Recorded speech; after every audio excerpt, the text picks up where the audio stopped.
Sup people, literally sup people. This is Clayton and Darren, and it's gone kayaking, an unexpected visit round Cornwall. Unexpected in so much as there was splash, there was stand-up paddleboards, there was amazing caveage, and it all started from Looe. It did. It started from Looe because that's where my parents live, so it's a very convenient place to park. And it's a 2-day trip, just taking in the sights of Cornwall. And you couldn't have picked better weather for it, which is a key factor in picking the trip in the first place. It is. There's a lot of exposed coast, so you don't really want to find nasty weather here. Because there's not many places you can actually get out, is there? That's the issue. No, exactly. But that said, when you get the weather this way, it's absolutely gorgeous, really spectacular. And that was the aim of the trip, a couple of days to really enjoy the views around Cornwall and the water as well. I mean, it doesn't look like you're in Cornwall at all, does it? Oh yeah, that's right, people, I'm not there again. But there's that aside, it's you and Captain Chris in your Valkyrie and Octane doing your thing, going around the coast. Correct. In fact, this is the maiden voyage of my brand spanking new Valkyrie. The one before this has been the loan version. Is this the first time you bought a new boat? Very first time I bought a new boat, still shiny and everything. Yeah, and you weren't keen, were you, to get any scratches on it? Yeah, when you get those second-hand boats with all the scratches on them, you don't care. I did try and be careful. Yeah, that will come up a little bit later on as he tries to manoeuvre through a cave backwards, and then wasn't too happy to take on the exit route, were you? Because it's a little bit on the tight side. Says the guy that wasn't there. Okay. But that aside, whereabouts are you at the minute? This is just peeping around the corner now into Polperro. It looks fabulous, doesn't it? It's a gorgeous little village, but it's one of those places to get to by land is actually a bit of a pain because the car park's way away from it and there's a lot of people. So to come in by kayak, it's the perfect way to do it. It looks fabulous. It's a proper tourist spot, but it's all very original. It's still a proper fishing village. Like a lot of the fishing boats I did notice had an awful lot of tourists on them. Well, you have to diversify nowadays. Not much fish in the ocean. So people were good. Take them out and show them where the fish used to be. Did you stop for something to eat? This one though, we just dived in, went up to the end of the river. There's a bit of a launching ramp there, quick turn around, and headed back out again. It is fabulous. It's certainly somewhere it'd be nice, wouldn't it, to go just to stop, go and have a beer and a sandwich and then head back out again. Exactly. There's plenty of past the outlets and pubs right there, so you could very easily make this your destination, have a long drawn out lunch and then go back to where you started. A proper Cornish pasty as well, people, none of that Ginster's rubbish. They're Cornish. Yeah, but it's mass produced. You want one done from the local bakery, from the artisan pastry makers, or whatever you call them, pasty makers, that's it, using their Cornish pastry to make their Cornish pasties. Interesting fact, the pasty was such that it was a whole meal, and the reason for the crimped edges was so that the miners could eat the pasty and not get the coal on their hands, and they would throw the crimped edge away. This is true, and where we are heading to, where we actually spend the night, is Silvermine Cove in St Austell Bay. And you'll see some of the old, I guess they're silver mines coming out of the hillside. Didn't venture in then, try and test your luck, find something? Not on this trip. Whereabouts? So you come out of Polperro, and again, it's just, look at that, my goodness me, that's, you can see right to the bottom. Indeed, this was a quick refreshment stop with my plastic flavoured water before moving on. And that's just outside Polperro. It's just somewhere west of Polperro, I forget exactly. There's so many of these little coves, many of them maybe don't even have a name. But quick preview of what the water's like, and it's just unbelievable, it's gorgeous. Confirmation of just how clear it is, even with your finger in the way. But that's a technical issue, just so you can actually see what's going on, not just a close-up of Darren's finger. But it's amazing, isn't it? That it's finger, not something you take to be on the coast of the UK. No, we are very lucky to have all of this accessible to us. Most people think of the UK as just being cloudy and rainy and not very nice, but it can be anything but that, and this is a testament to it. Correct. So on the way down, heading west. We were stopping in just about every cove, we were looking through caves, we were doing all sorts of things, just passing Pencarrow Head here. And then on the way back we had a bit of a deadline to meet my parents in Polperro, so we just went point to point on the way back, so a lot quickly. Yeah, it's quite a trek, wasn't it? Overall 57k, which is a decent schlep. Indeed. So round Pencarrow, we're now coming into Lantic Bay. It's the final approach here. Again, looks lovely, and going with the tide, so that helps, doesn't it? With your knots? It does help. They're not fast tides, not like we see in the Solent, but it's all a help. So now clear to land on Lantic Bay. Amazing how suddenly the cloud comes over and it looks like you've gone somewhere completely different.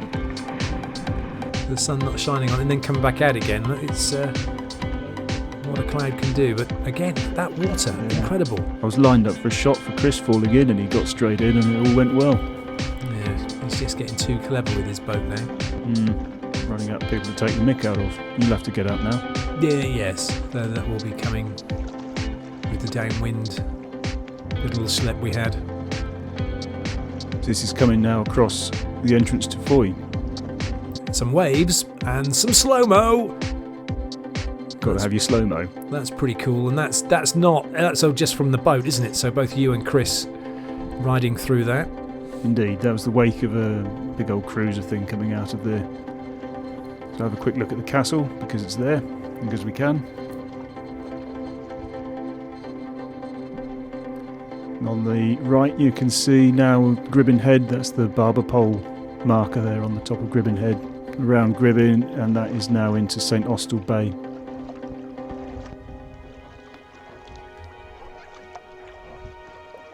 So again, we just tucked in here, looked through the rocks, and had a bit of a stop at Polkerris, because we can.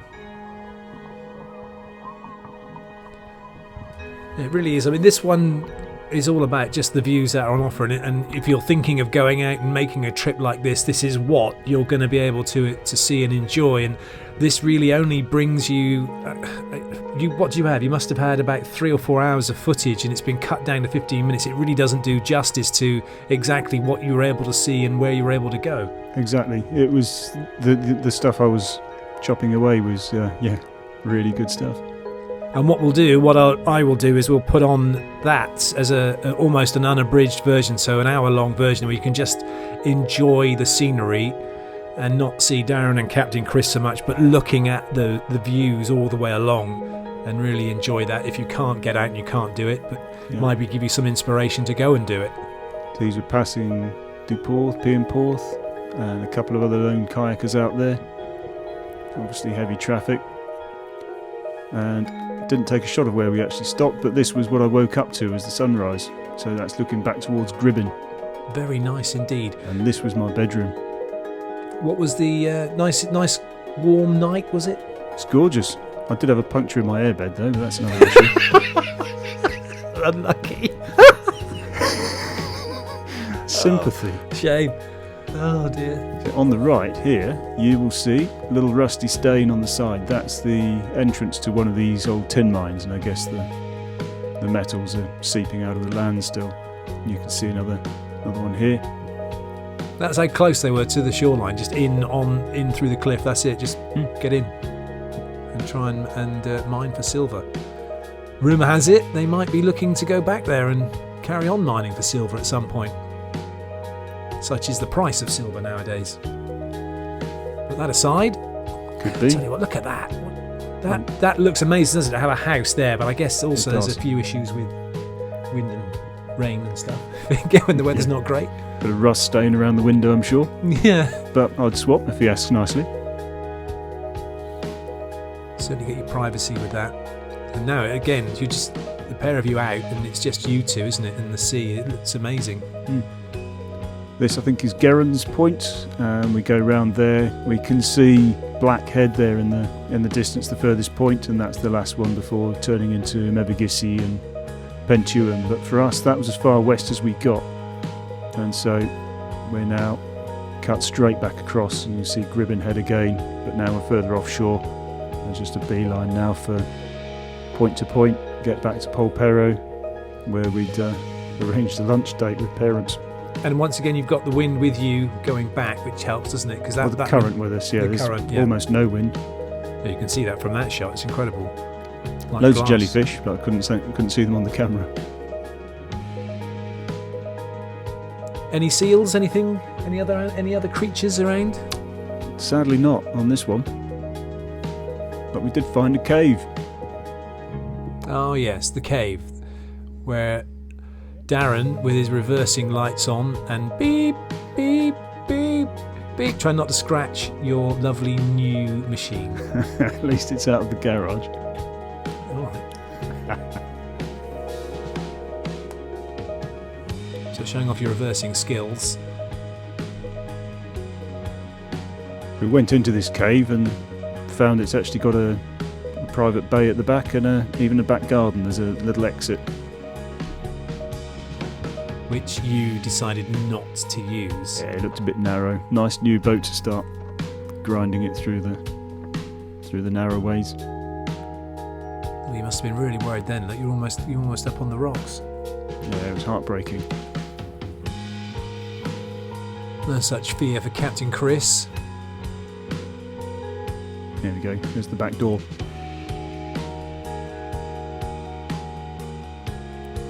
Chicken. So Chris off left. I went back out the main entrance. It's fabulous though, isn't it? You can get to do these things, just exploring and having a look round, but also being safe when you're doing these things as well. Certainly this piece of coast, it's really just the planning, making sure you don't have massive swells from some storm that's gone through recently and not having much wind. So the tides are actually quite light, so we just chose to leave Looe as the tide was going with us, and the same coming back.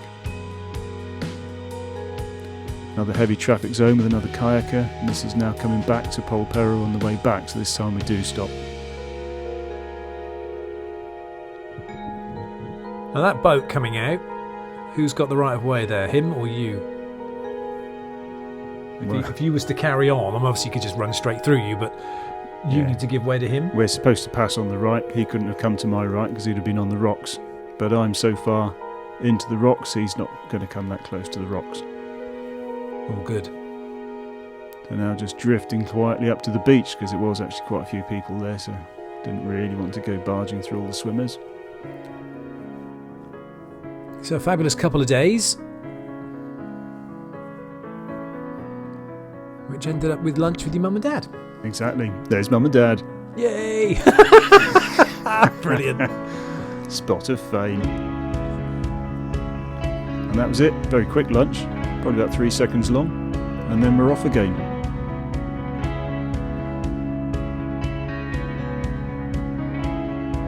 Pedal to the metal.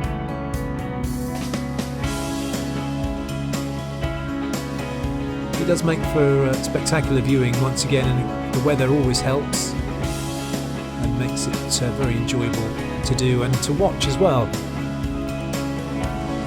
More traffic. There's a fishing boat there with a few tourists on, a couple of kayakers.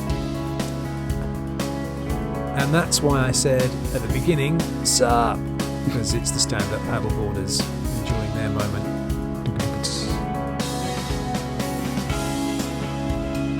I do hope they can all swim, because none of them had life jackets on, did they? This is Talland Bay again, but obviously a lot further offshore. Now Captain Chris had some sort of problem with his air conditioning system, so he decided it was time for a quick cool off, because his rubber suit was getting a little rank. You'd think he'd be used to that by now, wouldn't you, the amount of times he's in a rubber suit?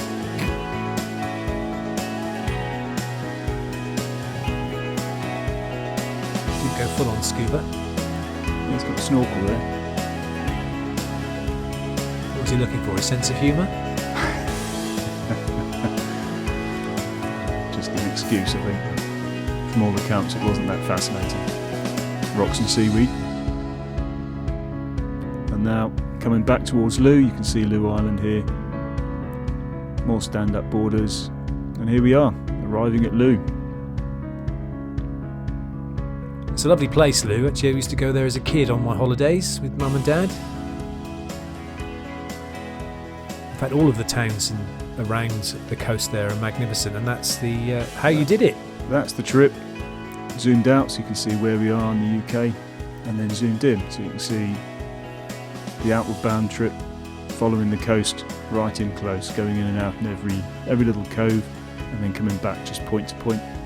Well, we hope you've enjoyed the video. From myself, Clayton and Darren, it's almost time to say goodbye. But before we go, we would dearly love for you to like, share and subscribe to our channel, because the ads that are coming on there right now, we don't get anything from them. But if we start to get something from them, then we can make more videos and go to more places, and that would be really cool. And talking of more places and more videos, coming next, we have got a farewell to Fowey Tower and some epic kayaking downwind with me in it. Yay! So from me, Clayton. And me, Darren. Goodbye.